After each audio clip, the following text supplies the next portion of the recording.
Hey everyone, what's up? Welcome to another edition of Coffee with Colin. It is Monday night, and I encourage you to grab your coffee, your cup of joe, your cocktail, your glass of wine, whatever you feel is going to make you happy for the next 45 minutes to an hour, because we have a special guest that I'm going to be bringing on here very soon. I love to do motivation. I love to do inspiration. There's a difference between motivation and inspiration. Motivation is getting someone to do something that they maybe don't want to do. Inspiration is lighting that fire within someone so that they want to do it themselves. And I am so glad that I have this next guest on my show, because this guy could use a lot of inspiration. I was just looking over his credits, and I don't think this guy works enough. So I'm excited to have him on the show.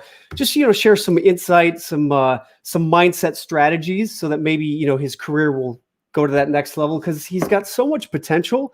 After I printed out his list of credits, I'm like, come on, dude. Like, what? You only have like 900 credits to your name? Let's take it to like 500. Okay. So I'm excited to have him on here. You know him from, it's almost depressing reading this, because he's won more awards than I've actually had acting credits. But you know him from Traffic, Ocean's 11, Win a Date with Ted Hamilton, Ocean's 12, Spider-Man 3, a movie that I just watched this weekend, The Blackkklansman, and of course, the lovable and ever so gentlemanly Eric Foreman from That 70s Show. Ladies and gentlemen, please put your hands together for Mr. Topher Grace. What an intro, man.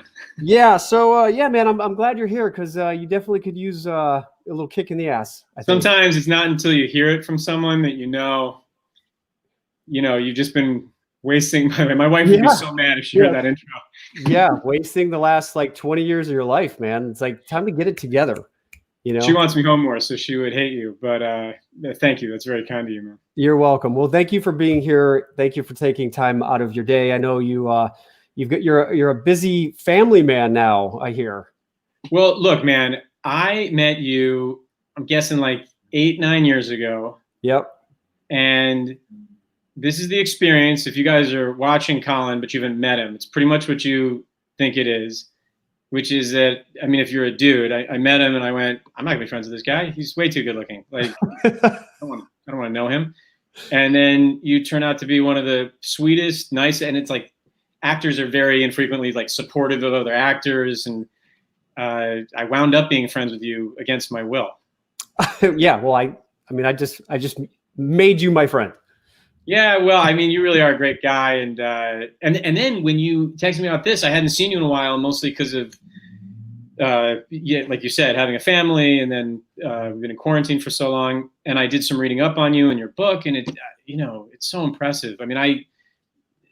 I was impressed with you as a person before, and then this is like, it's amazing. It's amazing what you're doing. You said it exactly how I told you to, so thank you so much. Thanks, man. I gotta go. Yeah. But no, I appreciate it. And, it's like, we both know Hollywood can be a crazy, superficial place. And, we met at, I think it was probably one of those Emmy parties or something like that. We met at a crazy, superficial time, right? Exactly. Yeah. But, it's like, I love Hollywood. I love making movies. It's, it's my favorite thing to do.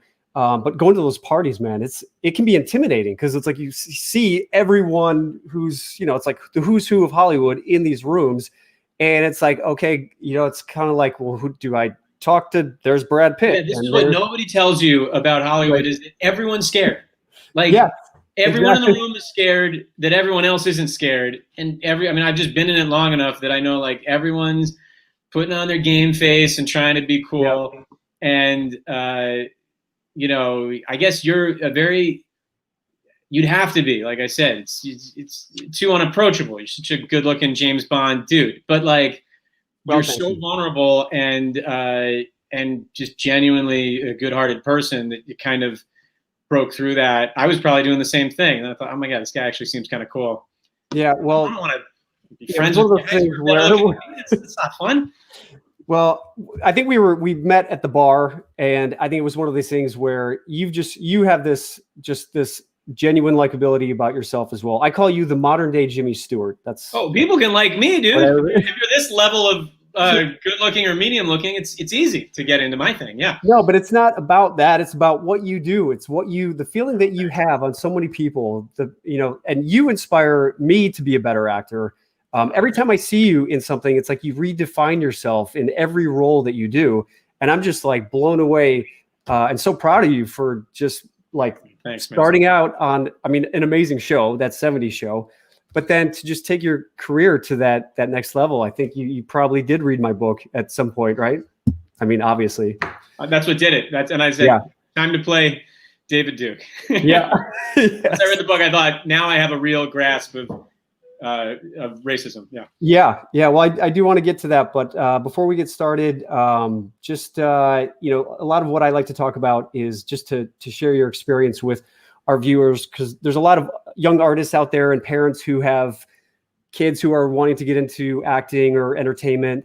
And it's like, for me, it was so foreign growing up in a small little town outside of Chicago. The idea of being in Hollywood and what that all meant, like no clue, no idea. And there's so many, talented people out there that just would like to know what it's like and how you got started. So would you mind just sharing briefly, like how you got started? Sure. Was acting something that you always wanted to do? No, I have one of the weirdest stories that fellow actors hate when I tell it. And I'm sure I've told it to you, but it's the truth. I was from a family in Connecticut that, had nothing to do with show business. And to me, it was like something that existed, just thousands of miles away. And I went to boarding school when I was younger, and I was really into tennis, and I had like small parts in the school play. And then one year, my senior year, I sprained my ankle, so I got the lead in the school play. And even the kids who were way more into drama than I was. Okay. And they were all mad that I got the lead. It was like an upset. And then when I performed it in that spring, the girl who did the sets, her parents were huge producers in Hollywood. And they knew I was going to USC the next year to go to college. Okay. So they kind of said after our final, and we did like 3 shows, they said, can we call you when you're in LA? And I said, I had no idea what they meant. I thought they meant like to be their assistant or something. So I said, sure, babe. Like, yeah, have your people call my people. Like, we'll do lunch, Hollywood. Yay. And then they called me the next year. I was at USC. I had no idea what I was doing. I didn't know what degree I was getting. I was really kind of lost. And they said, you want to come audition for this show? It's about the 70s. It didn't have a title yet. And I was like, yeah, sure. That sounds fun. And I remember when there's a very powerful producer, Bonnie Turner, called me. I didn't know who she was. I thought she was maybe someone like from the school that I'd hooked up with or something. Like I had no idea what was. She know I'm Lindsay's mom. I said, oh my God, I'm so sorry. Like I don't know what I was doing. I remember saying, can I like should I bring anything with me? Like how does an audition go? I never auditioned. Play. Okay. And they said, bring a headshot and a resume. I said, okay, so like I know what a resume is, but what is a headshot? And she said, it's like like a picture that you have that goes with your resume, so we know who you are. And I said, okay, got it. And when I got there, when my resume was like Dunkin' Donuts and Suncoast Video and like these places I worked, and then my headshot was me and my friends like at Six Flags. Like it wasn't even like a professional, just a snapshot I brought. But luckily so you didn't pad your resume at all. No, it was. I did the night shift at Dunkin' Donuts. I thought that was intense. Like I could handle anything after that. And they, they were wonderful people, and they were really clearly they were looking for people that weren't in show business because they had their pick. And Ashton had never acted before, and Laura Prepon had never acted before. Wilmer barely knew English. Like Mila had some experience, but they were looking for people that were outside the box. Yeah, they really captured lightning in a bottle with that show and the chemistry on the show. So what was that audition process like? How many auditions did you have to? Well, first, I had the blessing of not understanding the odds. Like I was kind of like, I remember driving there and being like, what if this show went and was a hit? Which is like the steps that it did, luckily, but like the steps of it even getting picked up to go there, and then from that even going to year 2, and it's like literally 1 in a million chance. But all the kids on that show, we all thought like, oh cool, this will be like Friends. Like I like that show. And how old were you? I was a teenager. I was 18 or 19. Okay. And so, but you had gone out to USC not to pursue acting? No, I just thought it was warm all year long and just as far away from where I'd grown up as possible. And I liked movies a lot. And I guess I applied to the film school and didn't get in. I didn't know what I was doing. But when I got it, I thought, oh, I'm going to take this really seriously. I thought, this is like, I'm such an idiot and this is such a huge opportunity. I got to smarten up really fast. And it took all my brain power that I had available at the time, because I remember the first take of the pilot, the director said to me, great job, but you didn't face any of the cameras. It wasn't like some note about my character or something. He's like, just remember, the camera has to see your face. Yeah. That kind of notes. Yeah, I remember when I first started working on All My Children. With All My Children, the sets are made up and the lights are up above, so they don't do a whole lot of like camera changing and the lighting and all that, because we just bang out so many scenes like one right after another. And we were doing a scene where this actress was in front of me, and it's kind of like a romantic scene. We're about to like kind of get hot. They're all kind of romantic scenes, aren't they? Yeah. And so she started like scooching to the right. And so I started scooching to the right, and then she started scooching to the right, and then I started scooching to the right.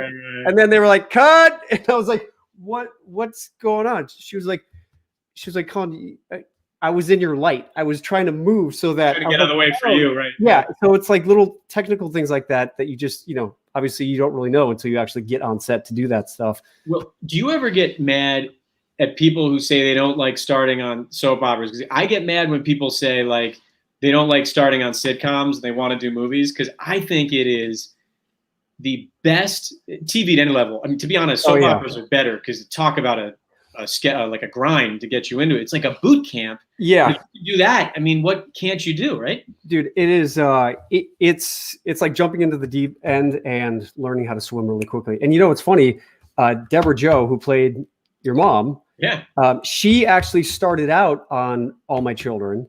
And she came back to All My Children for this like short limited run of a guest star.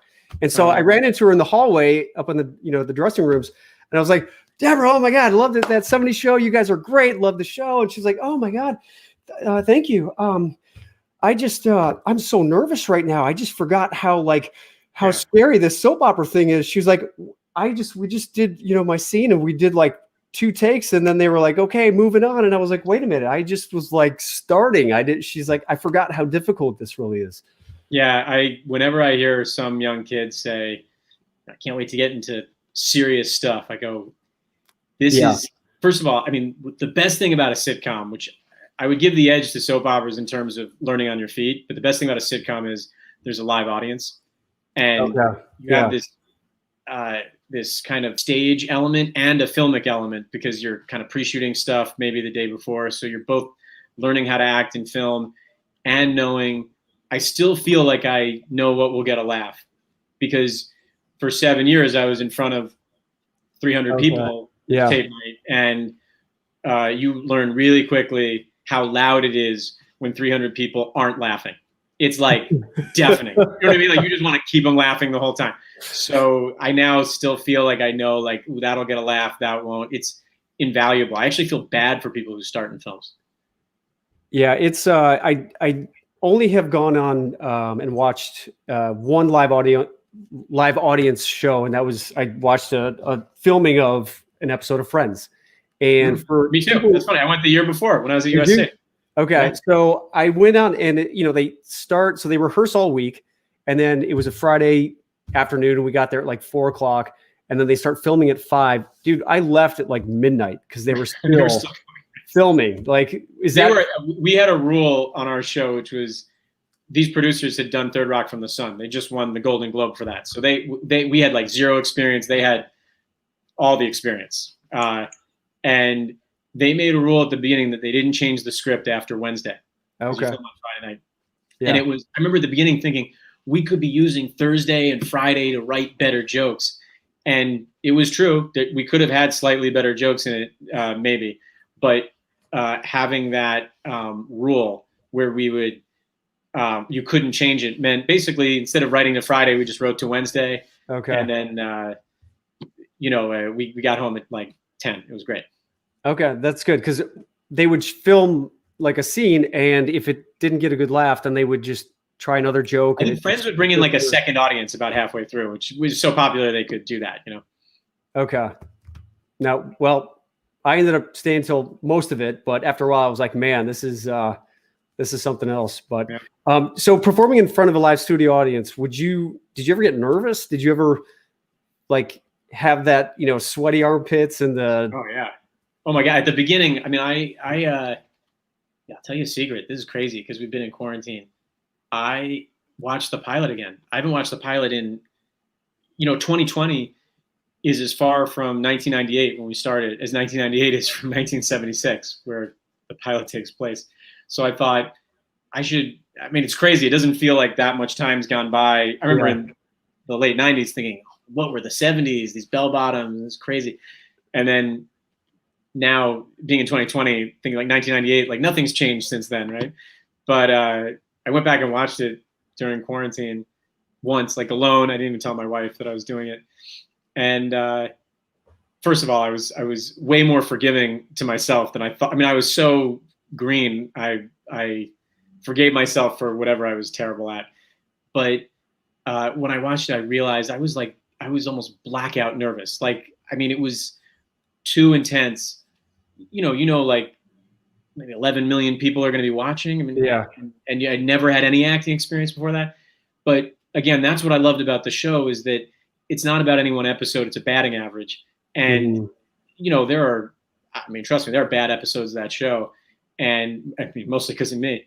And you get back up on the horse, you come back the next week, you keep doing it and getting better. And, like anything in life, after a while, you get good at it. I'll tell you, I remember a point in season 3 or 4 where I wasn't nervous anymore. Okay. And then I got so nervous for a while. I was trying to hype myself up and get myself nervous. And then finally I just relaxed and went, oh, come on, this is fun. Yeah. So like when things become successful, it's almost as like, it's easy to then kind of buy into the believe your own hype. Did you guys ever get to that point where we were like, well, I was lucky because all my hype was true. So of course. Yeah. Yes, I bought into it and it is. But it's like having to year after year keep doing, making it better and funnier and just keep living up to it because it was such a hit. Yeah. Did you guys feel that pressure? That specific group of people had a very good bullshit meter. Okay. And was very good at, we all kind of cut each other down in a playful way. I mean, we really, I hate when people say we really all were friends or whatever, but it really was like, friends in the real sense of the word, where you really tell each other the truth. And we were all just trying to we all had the same objective. We wanted the show to be good. And we all knew each other before we were famous, is the truth. So I feel like there was a lot of respect there. Just kind of still, I mean, I was in Valentine's Day with Ashton after the show had ended.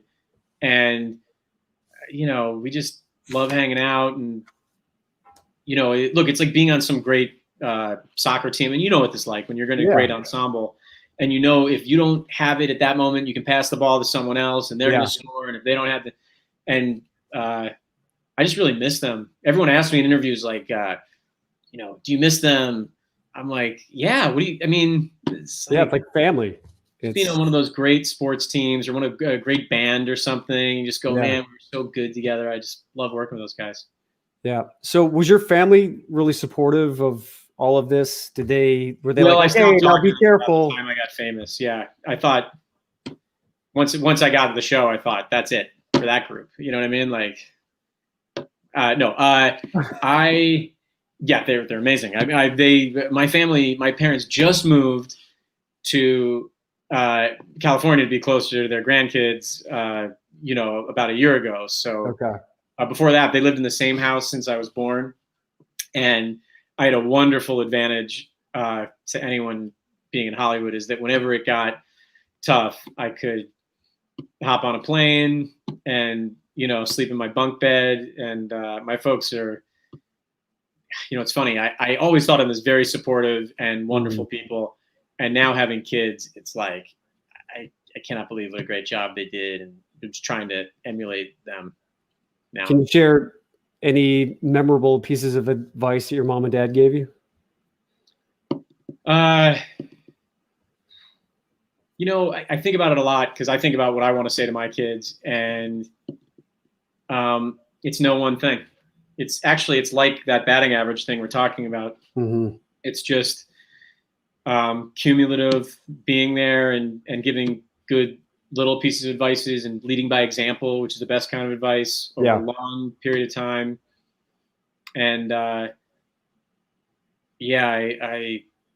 can think of a ton of things that they said that were very helpful in my life, but it's more about, I think, just being consistent. And especially when the show started to kind of blow up and I was still 22 or 23, it was like a really weird time. And they were very protective of that house. And I always got to, and they made me take out the garbage and all that stuff. So it's like they were protective of it, but also they treated it like crap, which is what you really need, Yeah. So after college, I went out to Europe and did this whole modeling thing for a little bit. And, that's what the show stopped me from doing that. I was I'm sure.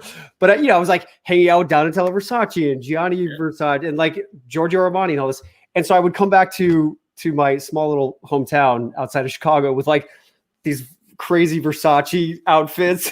And my family would be like, the hell are you wearing? I was like, come on, man, this is Versace. Don't you know? Like, so same thing, like totally just, keep you grounded.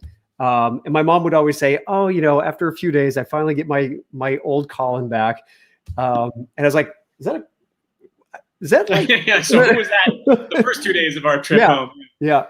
But my parents always led by example. One piece of advice my mom did say was when I booked all my children was make sure you keep your shirt on. Did you follow that advice? No, it was a soap opera. It was like shirt off every scene. It was like crazy. But you've got so you're a family man now. You're a dad. What's that been like? How's family life, and how are you able to balance that with work? Well, that's been the best part about pandemic. The pandemic. I hate to say that. It's it's a weird job, as you know. It's like to it's kind of, even if things are going well, you might be home for a month and doing nothing, and then you're gone for a month. And I never thought about it before I had kids, but my dad had a regular 9-to-5 job in New York, and would, he was incredibly consistent and had the same hours my entire life. And like, oh, this is really interesting to have kids and be leaving. So it's been a wonderful time to be home and spend with the whole family. And it does get tougher. I know I've heard actors say it, but it's a tough, things have to be really good now for me to go on the road. Yeah. So how long have you been married now? I've been married 7 years. Hang on, I'm going to check. No, I've known my wife 7 years. I've been married 5 years. Right. Don't tell my wife I had. Yeah, I would. We'll just maybe edit that part out. But this isn't live, right? Okay. Yeah, no, of course not. There's not 400,000 people watching this, so don't worry.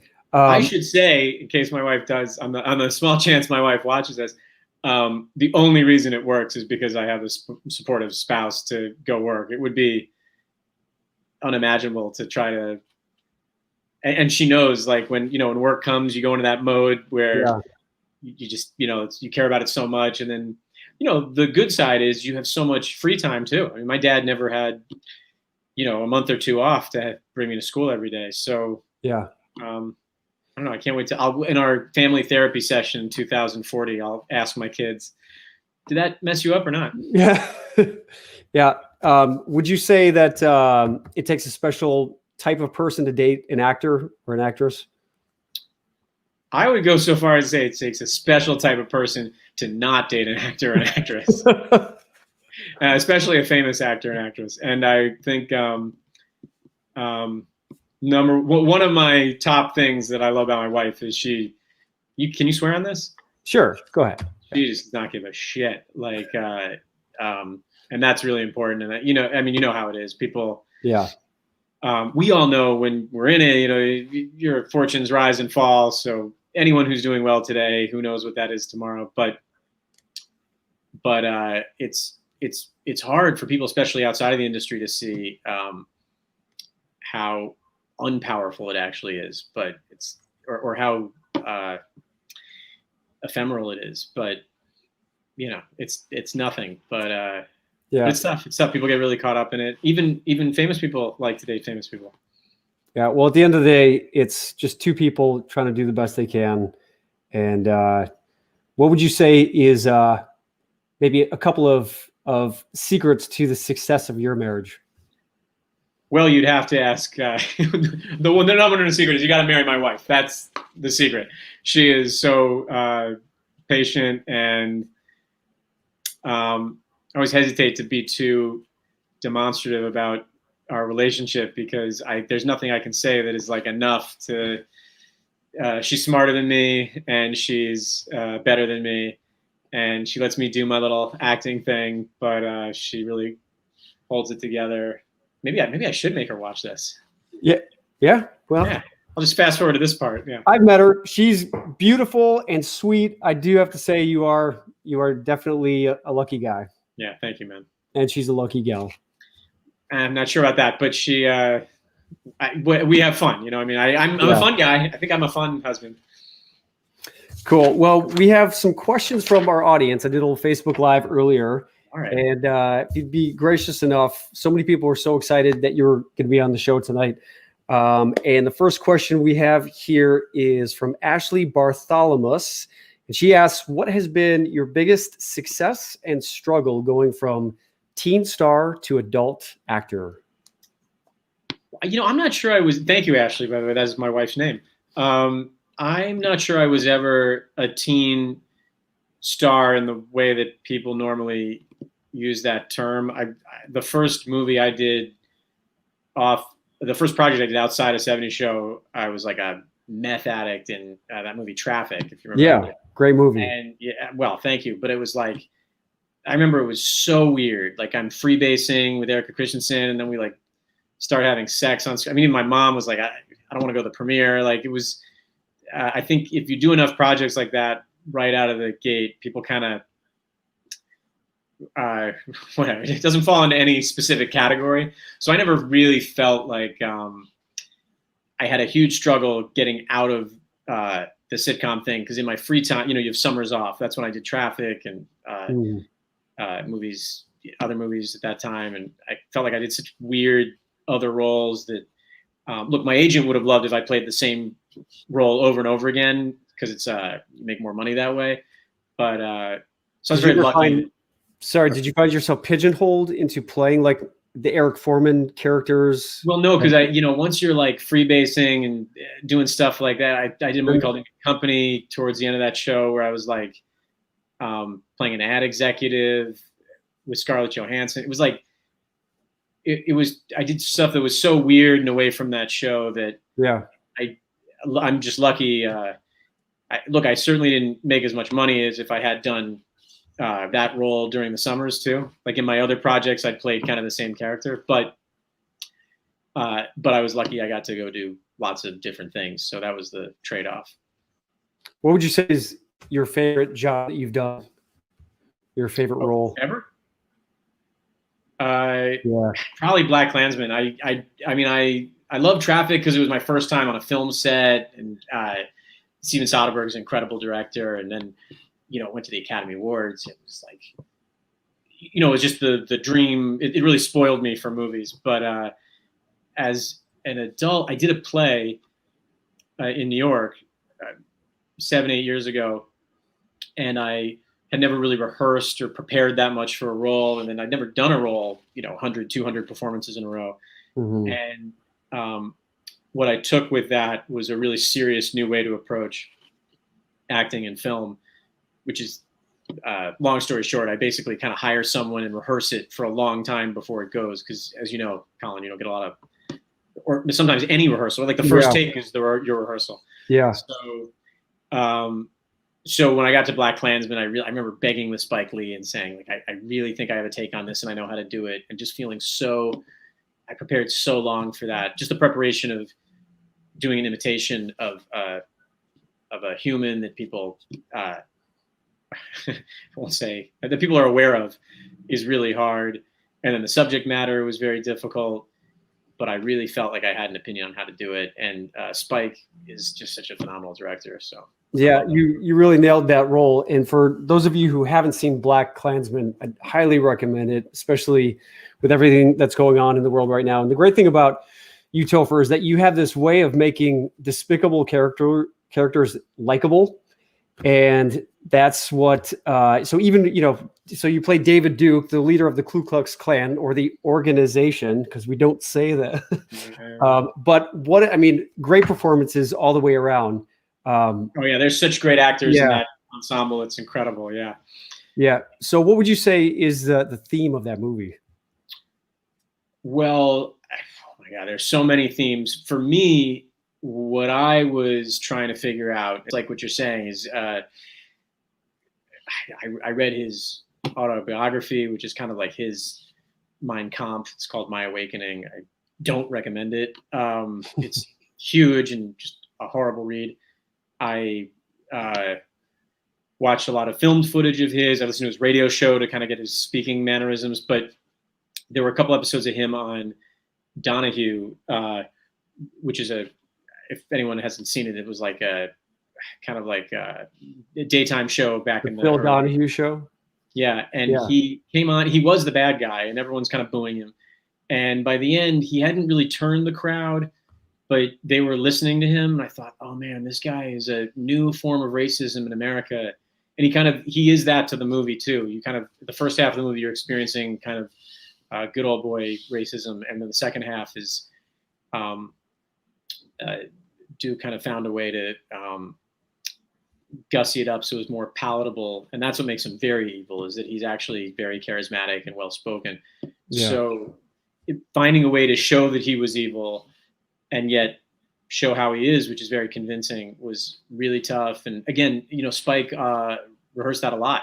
We rehearsed that at NYU, and he's got an office. He's a teacher there, and it's crazy. He's such an amazing individual. Like, he's got students coming in and asking him questions, and me and Adam Driver and John David are like rehearsing over on the couch. And he's an amazing guy, but he had he's really connected. He really had something to say, and it was an honor, Yeah, definitely. So that goes along the lines of like, what makes a great leader? So someone like a David Duke, who was able to, have this huge following, what would you say are some good qualities of leadership? Because we all have, I'm sure you've worked with phenomenal directors and directors who probably, could have done a better job. And it's always the directors or the leaders. Colin, you haven't worked with anyone who isn't perfect, right? Yeah, no, of course not. No, I mean, yeah. Everyone's got their story. That's the great thing about being around for a while, is you go, everyone's got their stories. Yeah. Just watch the vampire movie I did in Thailand. We jot that down. Yeah. Thailand vampire movie already sounds like a winner. Yeah. Yeah. But what would you say are some good, like really good qualities of a leader that inspire you to want to do your best work? Oh, man. I've worked with a lot of great leaders, because that's what a great director is a great leader. I would say what I've noticed is that the more prolific a director is, the directors where you go, wow, you're going into this situation going, man, I really respect their work. The more I'm surprised by how little they say.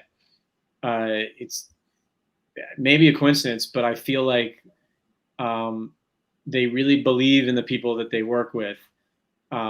So you're one department, you're the acting department, but they also say very little to set design and to the composer. And they I think they spend a lot of time hiring the people, and then they don't want to get in the way of your process, which is great. They're bringing everyone's strengths to the surface.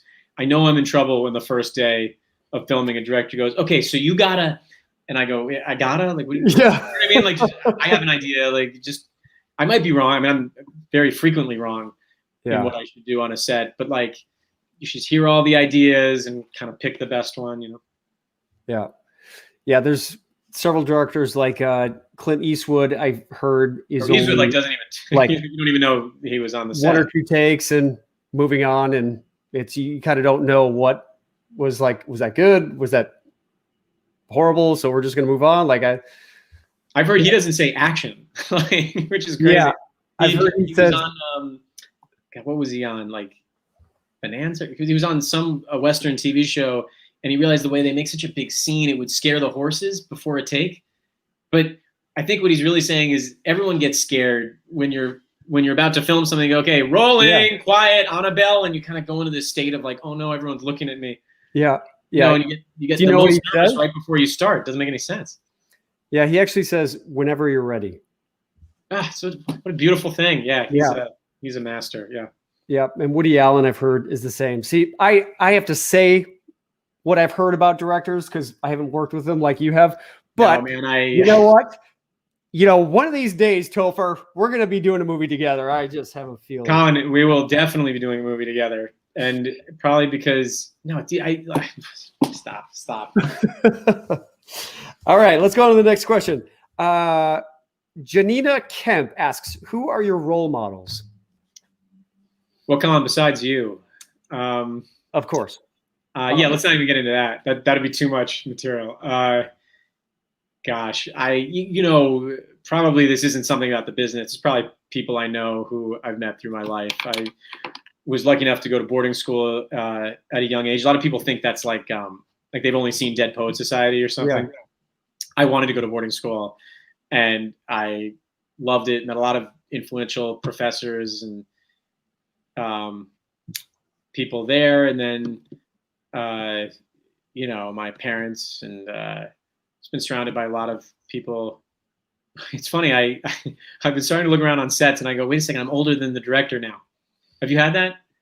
You go, wait, I used to be the guy who was like looking for role models. Now I'm like, wait, I think I might be, someone might be looking at me doing something. I'm like, don't listen to, I don't know what I'm doing yet, Yeah.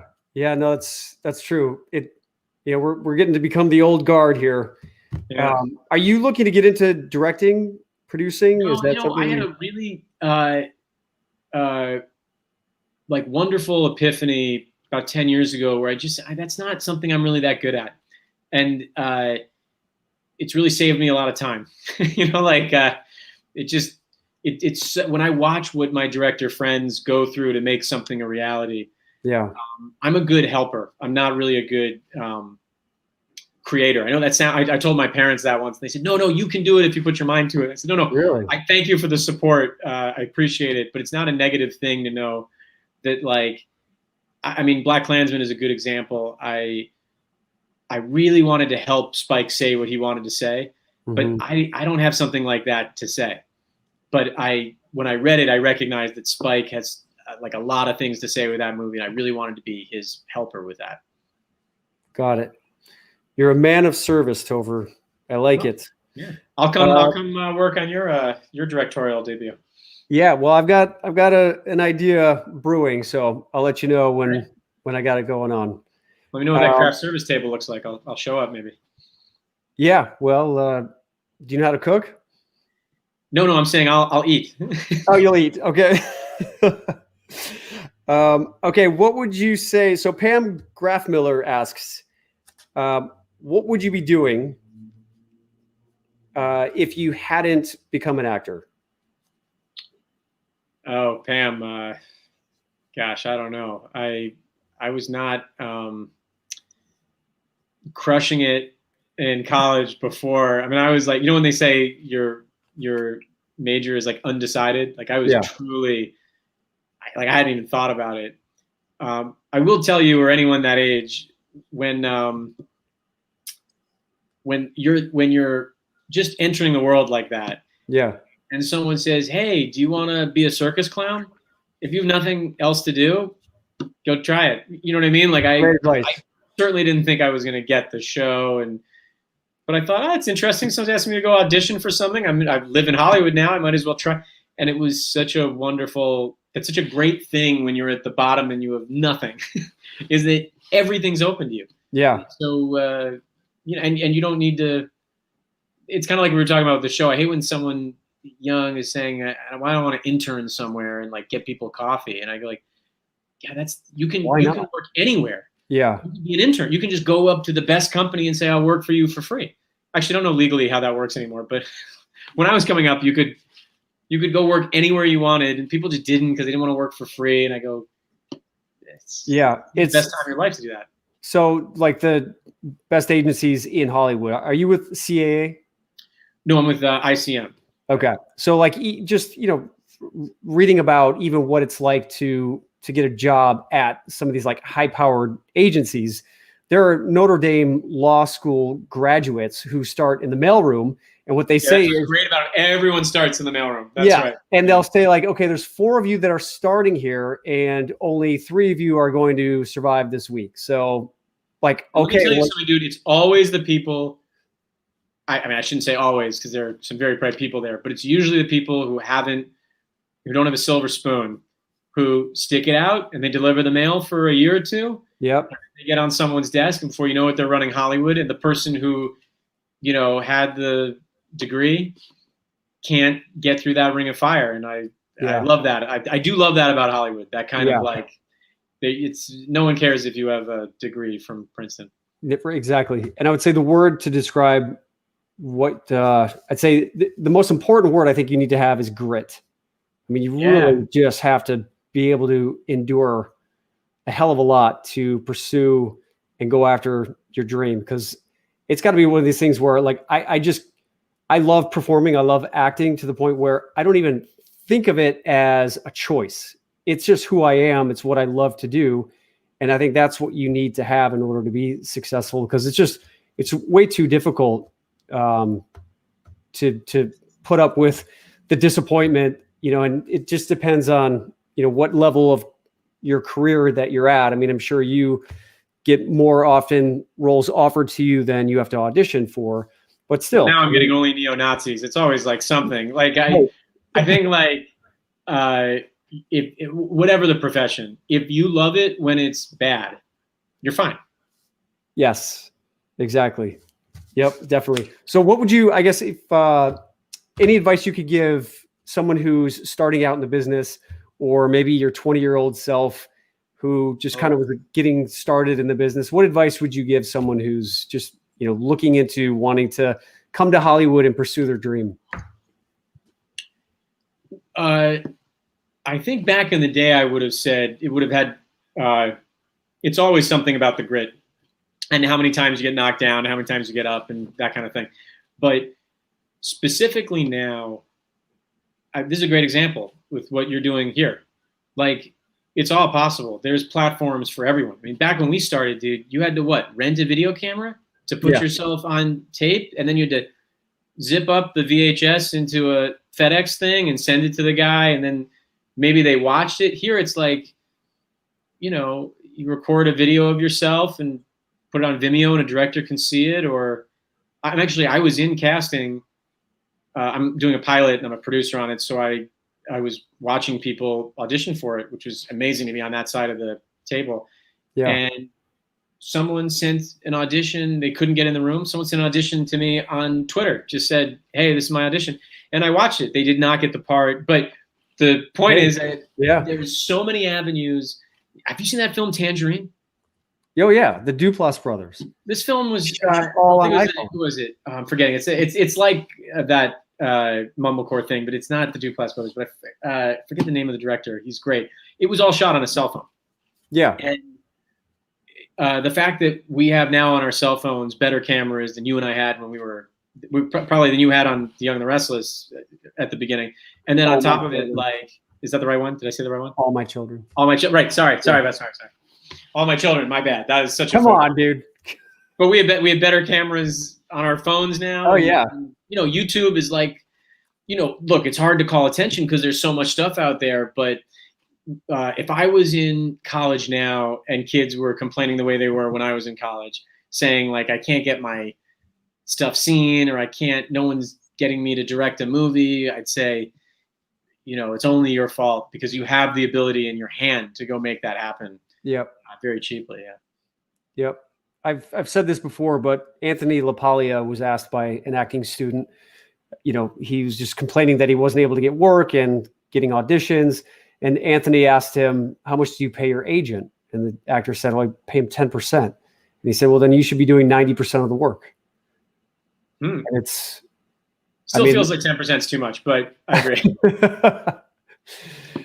Well, I'm happy to do 95% of the work. Yeah. Hey, I'm just happy to work. So no, I think the actor version of it is if all this technology didn't exist, these actors who were in Chicago who started Steppenwolf when no one else would, watch them. I mean, so it's not just about the technology. It's about, renting out at night a store and moving all the clothes to the side and setting up 5 seats and people are watching you. Like there's always an appetite for people trying something new and interesting, but no one's going to ask you to do it, Yeah.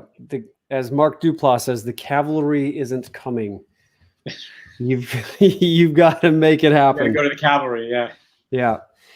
So what's your upcoming projects? People want to know where they can see you. What's happening next? Oh, well, I'm doing a pilot that we shot during COVID, but you know how pilots go, who knows? But I did Jon Stewart's movie, who just came out at the beginning of quarantine, which was great to work with Jon Stewart and Steve Carell. And then, we'll see what happens once the vaccine comes out. Yeah.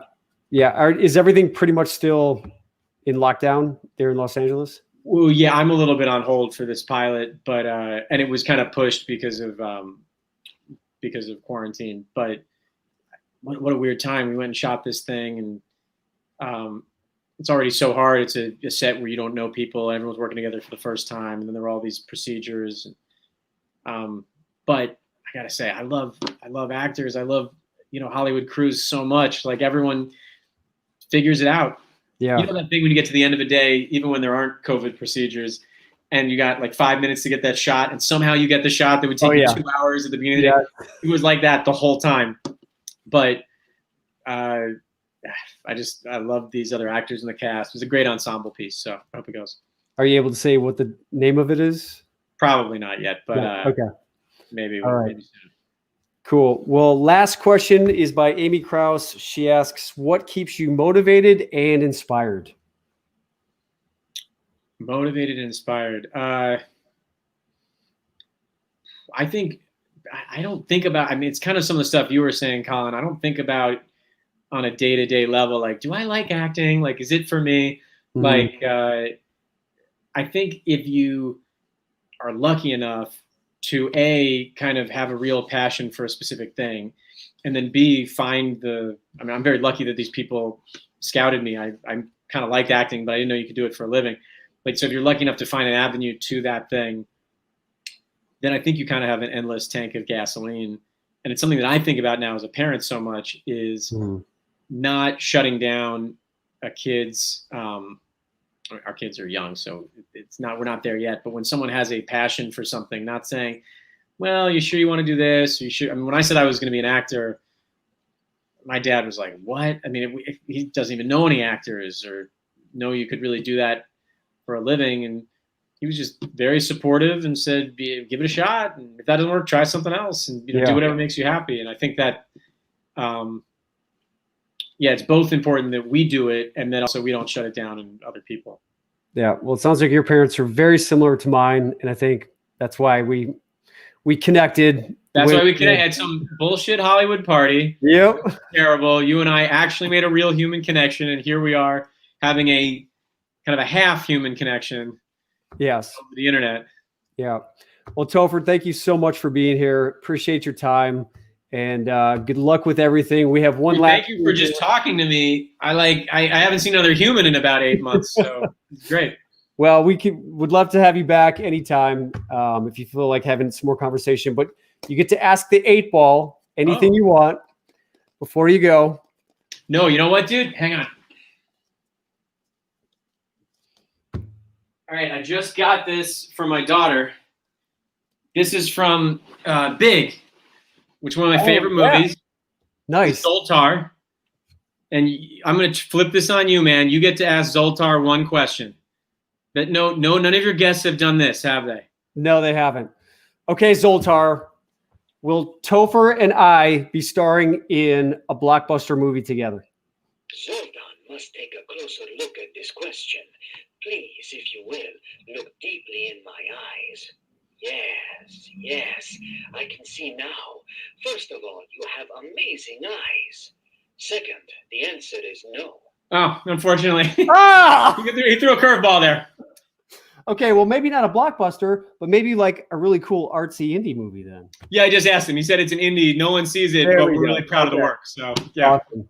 Well, thanks again, dude. I appreciate it. Have a great rest of your night. Tell So good to see you, man. I said hi. Give her a hug for me. You got it. Absolutely. Take care. All right. Thanks, brother. Man, it's hard to hate that guy. He's an awesome dude. And again, someone who's just so down to earth. It just goes to show you that, you know, it's people like Topher that are just love what they do and are incredibly inspiring and just do it with such class, such humility. And yeah, you know, it's one of these things where I think Topher is really good at manifesting the things that he wants to create in life, because that doesn't happen. For him to be doing a high school play and then goes out to USC, and then the producers call him to be on that 70s show. I mean, that is like reverse engineering the whole dream of being out in Hollywood. But I think in some small way, or probably in some big way, Topher's just a powerful manifester, because again, I mean, you look at his career, and I would encourage you guys to go onto to Netflix or Apple TV or whatever. Check out his last film that I just watched this weekend, The Blackkklansman, just to see again his progression from where he was when he started to all these different roles that he's done. Is it's just incredibly impressive, and I'm really proud of him. And again, I'm going to manifest that we're going to be working together sometime soon. So hopefully you guys enjoyed this episode. Again, this is all about just you being your best self. I'm going to be continuing on with our 90-day challenge that we're putting together for you guys to be your best self. If you want more information about how you too can get some leverage on making your dreams happen and pursuing the things that you want, manifest all the things that you've always wanted to, but maybe we're just unsure how to make it happen, or just had some limiting beliefs on that stood in the way for you to create what you want to. Shoot me an email, info@colinegglesfield.com, and I'm happy to connect with you there. We've got a great community of people. We're continuing to grow, and I can't wait to meet more of you. So feel free to reach out. All right. Have a great rest of your Monday, and I will see you next week. Thanks for being here.